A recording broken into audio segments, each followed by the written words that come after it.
Hello, and welcome to the Solutions Manual podcast, where we take life's greatest challenges and turn them into simple, practical solutions that you can actually use. I'm Sarah, and I'm fascinated by nutrition, well-being, and human performance. And I'm Maciek, a physician and medical leader passionate about helping people unlock their potential. What unites us is a deep fascination with how the human brain works and how to train it. Together, we will show you how you can rewrite your life story by retraining your brain. Join us as we explore the intersection of science, the brain, leadership, and personal growth. Let's get started. How many surgeries do you have to see before you actually perform surgery? That's a great question. I don't know. I genuinely don't know. Well, what was it like? Well, what was it for you? What was your experience? I think it depends. On? It depends on an individual. It depends whether you understand what you're seeing. So the way I have been trained is generally in any skill acquisition, the sooner you start acquiring skills, the better. And when I've been training, it was you go and the certain level of knowledge is assumed post-medical education, but you go straight into it. And you learn more following skill acquisition, and then you put it in practice and keep refining it. Because the truth is, it doesn't really matter how many times you've seen it. The more times you've seen it, the worse it becomes. It creates an illusion in your head that you know how to do something. And that is very different to actually being able to do that. So the training that I have been through, and I think that would be true for most surgeons, is that you go into practice as soon as you can.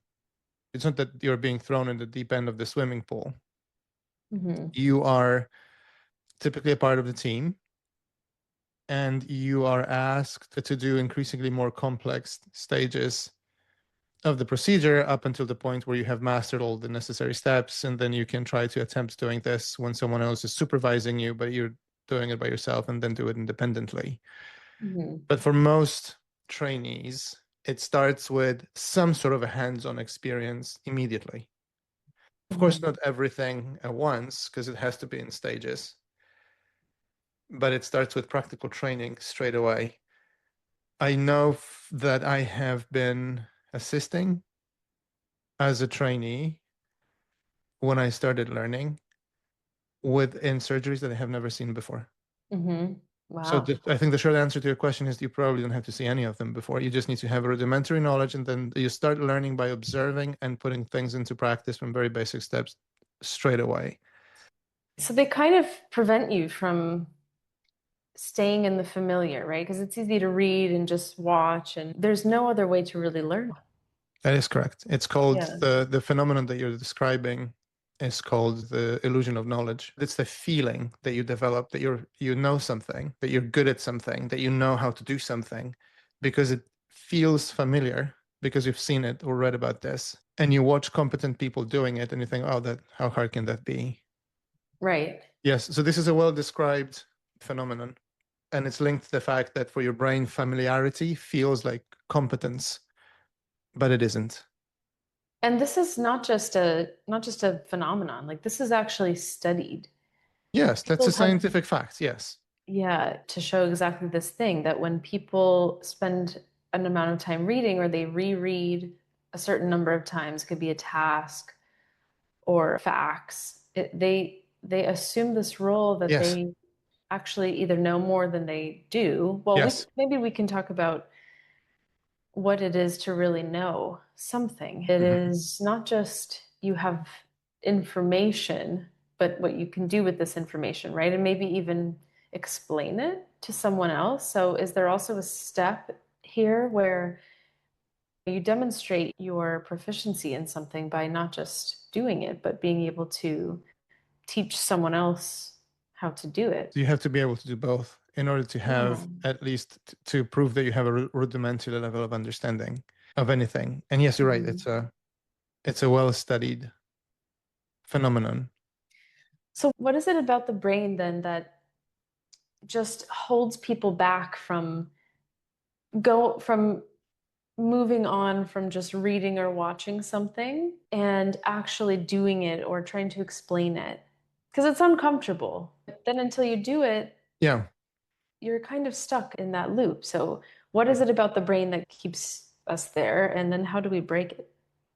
So one of the things about the brain, I think everybody who follows us will already know this, but let me restate that. Your brain likes things easy. The less effort something takes, the more likely it is to be prioritized by you. Watching something on TV, it's much easier than reading. Reading is much easier than doing, and so on and so on. Mm. Having something to watch and 5 seconds of watching is much easier than spending an hour and a half. So the easier something feels to your brain, the more likely you are to lean towards it. It feels more appealing. Now, the problem with this type of approach, or the second phenomenon that is one of the fundamental principles in which your brain works, is familiarity. So your brain will automatically prefer anything that's familiar, regardless whether this is good or bad for you. It's a survival mechanism. It exists in animals. It means something. Okay, it's familiar. It means I've already been through it. If I've been through it and I live, it must be okay. Yeah. It You allows me to, survived yes, it. You survived it. Therefore, it must be good. Yes. it, And it was unknown is a successful. risk. Mhm. Unknown is always a risk. The truth is, so it doesn't prioritize, your brain does not allow you to think or believe that familiar might be bad for you. Mhm. If you have been kidnapped by terrorists, that's just Stockholm syndrome, and you learn to, and you made it a day, two or three, you start to like them, you start to trust them. If you have been growing up in an abusive family, you believe that's the normal thing to do. You're drawn to people or partners who will be like this. It's just familiar, feels safe. Yeah. Survival mechanism, regardless whether this is good or actually very bad for you. Yeah. But the Yeah. autopilot will be telling you repeat, repeat, repeat. So when you have been exposed to something where you have gained some sort of a familiarity and it's been easy to obtain, your brain creates an illusion that you know something. I think a good example is when you flush the toilet, what happens? But when you Yeah. actually ask people to explain, most of them have no idea. Right. And that's just something very basic. Or how a zipper works. Mhm. Everybody has an intuition. If I ask people to explain it, they wouldn't know. I Yeah. recently had a conversation with a person who has asked me to be coached for strategic roles and was convinced that is completely ready to make a leap from being a subject matter expert to be a strategic leader. Now, in theory, well, that person was very confident that they have all it takes to step into that role. And I've asked a simple question: what is strategy? And she couldn't answer. For Mhm. 15 minutes, tried to collect her thoughts. She couldn't answer the question Mm. what it is that she's pursuing, and she knows everything about. And but she feels very competent to step into a senior leadership role Yeah. Yeah. because that's what she like. She couldn't define it. Now, this is not unusual and it affects everyone.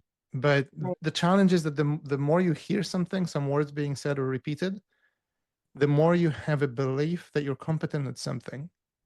In Mhm. clinical practice, we see this with patients who try to find bits of information about health Sure. on the internet. They read one or two, three articles, they see what's most commonly repeated. They have Yeah. zero way of knowing or understanding whether what they're reading is true or isn't.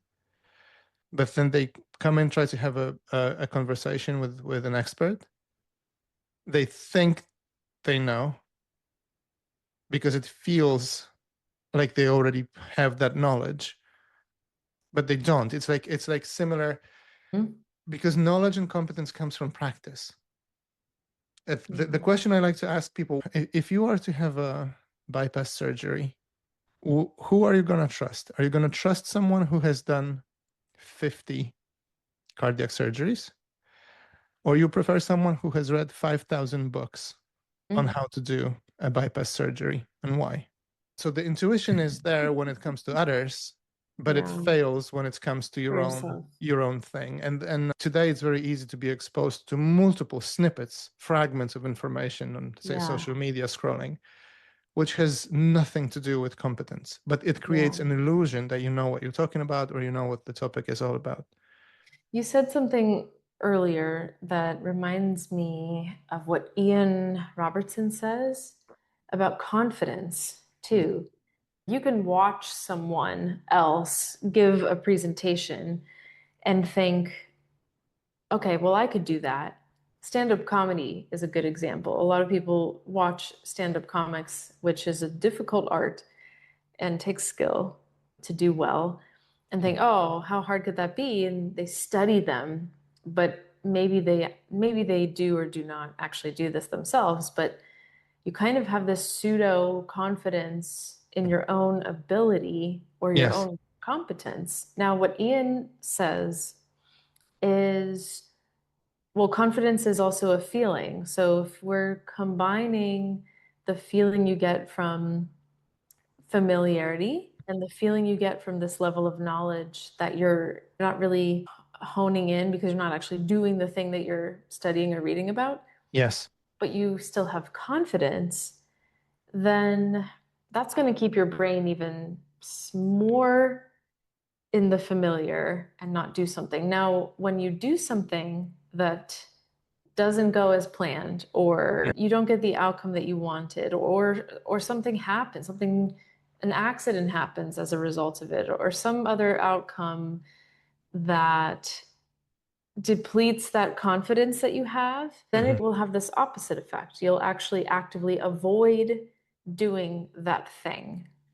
But the only way to get your Yes. confidence back is to take an action to do it. Exactly. So yes, so it's very interesting thing because you know you're quoting Ian, and there's some partial truth in this approach. Confidence is an interesting phenomenon because confidence in clinical practice has clinical outcomes. Yeah, So yeah. perceived level of competence of of your physician, of the doctor that you are speaking to, will determine how likely you are to follow his or her advice. Mm-hmm. And I have learned in clinical practice that confidence is a trainable skill. The Yeah, right. feeling someone else might, well, some people describe it as I feel confident, but we Mhm. know that feelings are a terrible thing to trust. It's a very bad advisor most of the time, primarily because it changes depending on the circumstances. So it means you might be confident in one situation, not be confident in another. This Yeah. means that there's nothing inside of you that makes you feel or act confident. And we've been told that there are five pillars, trainable pillars to being confident. The first one is competence, which in translation, as you just said, comes from repeated practice, Mm-hmm. from Mm-hmm. repeatedly doing something, because we just established this is how you build skills, not by learning, not by reading, by doing things. Yeah. So that's the first thing. It also means that it's because it's rooted in skill or in action, it's behavioral, not emotional. So confidence can be built through multiple different things, and they can be down to the individual components of your behavior, like your physiology, your posture, your breathing, your eye contact, and things like that. So these are all trainable attributes that make you be perceived as a confident person. And a confidence actually exists. So there is zero self-consciousness when it comes to the things that you do or say or how you behave. And once this is rooted in competence, you know that the skills and knowledge that you've acquired kind of a stand on their own. I'll Yeah. give you a good example. Think of the most recent talk that you have given. You know, a lot of people say sometimes after a good lecture, "Oh, you're super good at this. It went so smooth. It's so easy for you." How much time did you spend practicing for your Oh, most hours. recent Many hours. hours, or was it longer than that? Weeks. Six Okay. weeks. So 6 weeks to prepare for one lecture. Yeah. Yes, which lasted, I don't know, 20 minutes, 30 minutes, whatever an hour maybe, Yeah. whatever that is, right? Six Yeah. weeks of practice, Yeah. hours put into, and that already assumes that you know what you're talking about, you have the content Mm. and everything. Yeah. It's just the delivery. Yeah. Now, people don't see that. People just see the outcome, and you hear, Mhm. "Whoa, that was so easy for you. Mhm. You're so good at this." Because they Yeah. haven't seen the hours and weeks that went into the prep. Yep. That's where confidence is coming from. It's not that you show up on a day, oh, I feel confident today, I'm gonna nail this. It's not how it works. Right. Right. Yeah, I wish it did. Yeah. Winging it I'm going to wing this and see how it goes. Good luck. And it's just not, yeah, it just won't work. You've seen in a corporate environment thousands of people Yeah. presenting or giving a talk. Yeah. Yeah. Every time, probably every time, when someone wings it, you sit in the audience, you watch and say, "Oh, she should have prepared." So people confuse confidence with arrogance. People Yeah. confuse confidence with winging something or Yeah. with ignorance. People Mhm. confuse confidence with feeling something in the Yeah. moment, depending on whatever the external circumstances are. And people also confuse the confidence with competence sometimes and with Yeah. familiarity. Yes, So right. these are all separate concepts. I will make you feel confident, or I will plant that you are confident in your ability to do this eventually. So it's all good. Just stay right here. That makes it very hard for, it's like watching, YouTube workout videos. Like Yes. you How can hard can that be? watch someone hold a 1 hour plank and you could think, oh, okay, I could do that. And then like you can't even make it 30 seconds, right? Exactly. Well, the brain says, okay, well, we're never doing that again. And also you're horrible at planks. How could you think that Yeah. you, right? There's some brains do that too. But the point Yeah. is to just do it and maybe not. That's why you have built in daily routines and Mhm. habits that are based on actions, not just thinking through something. Absolutely.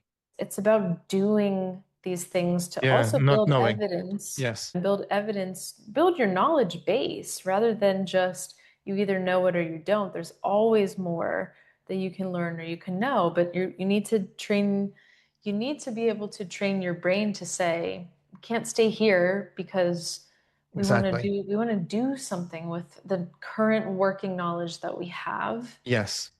You're And exactly right. Because the yeah. feeling of knowing prevents you from deeper exploration.